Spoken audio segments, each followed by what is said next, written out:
Ayrton Senna, seorang legenda balap F1 yang begitu cepat meninggalkan kita untuk selamanya. Pria kelahiran Sao Paulo, Brasil itu akan selamanya dikenang sebagai salah satu pembalap terbaik sepanjang masa Formula One. Ayrton Senna da Silva lahir pada tanggal 21 Maret tahun 1960, memulai karirnya pada usia 13 tahun ketika ia mengikuti berbagai perlombaan go-kart dan langsung berhasil merasakan kemenangan pertamanya. Pada tahun 1981, ia pindah ke Eropa dan memenangkan kejuaraan Formula 1600 Inggris dengan rekor 12 kemenangan dari 20 balapan. Senna juga memenangkan kejuaraan Formula 3 Inggris pada 1983 dan Grand Prix Macau, yang semakin mengukuhkan namanya sebagai pebalap terbaik.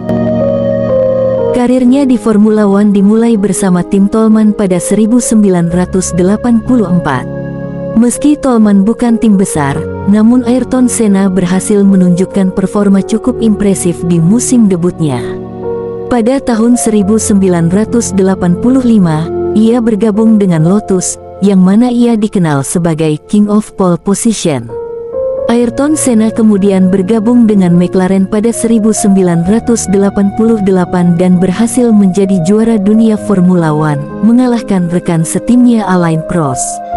Ia kemudian kembali merengkuh gelar kedua dan ketiga secara berturut-turut pada 1990 dan 1991. Sayangnya cerita manis itu berakhir tragis.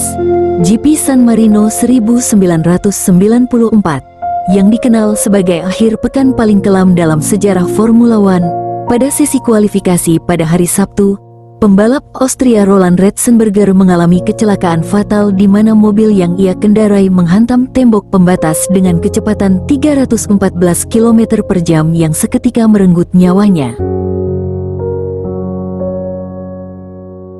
Ketika duka masih menyelimuti akhir pekan, tepat sehari setelahnya, pada hari Minggu tanggal 1 Mei tahun 1994, Ayrton Senna yang kala itu sudah berpindah ke tim Williams mengalami kecelakaan serupa ketika mobil yang ia kendarai tergelincir di tikungan Tamburello dan langsung menghantam tembok pembatas dengan kecepatan 309 km per jam. Tepat setelah kecelakaan, Senna membuat gerakan kecil dengan kepalanya, menimbulkan harapan mengenai cederanya. Petugas medis yang datang beberapa menit kemudian langsung melakukan penanganan pertama. Liputan televisi lalu disiarkan ke seluruh dunia saat Senna menerima perawatan medis. Tracheostomi darurat dilakukan oleh ahli bedah saraf Sid Watkins untuk memastikan jalan napasnya aman. Ia lalu dibawa ke rumah sakit Maggiore, di mana para dokter segera membawanya ke perawatan intensif.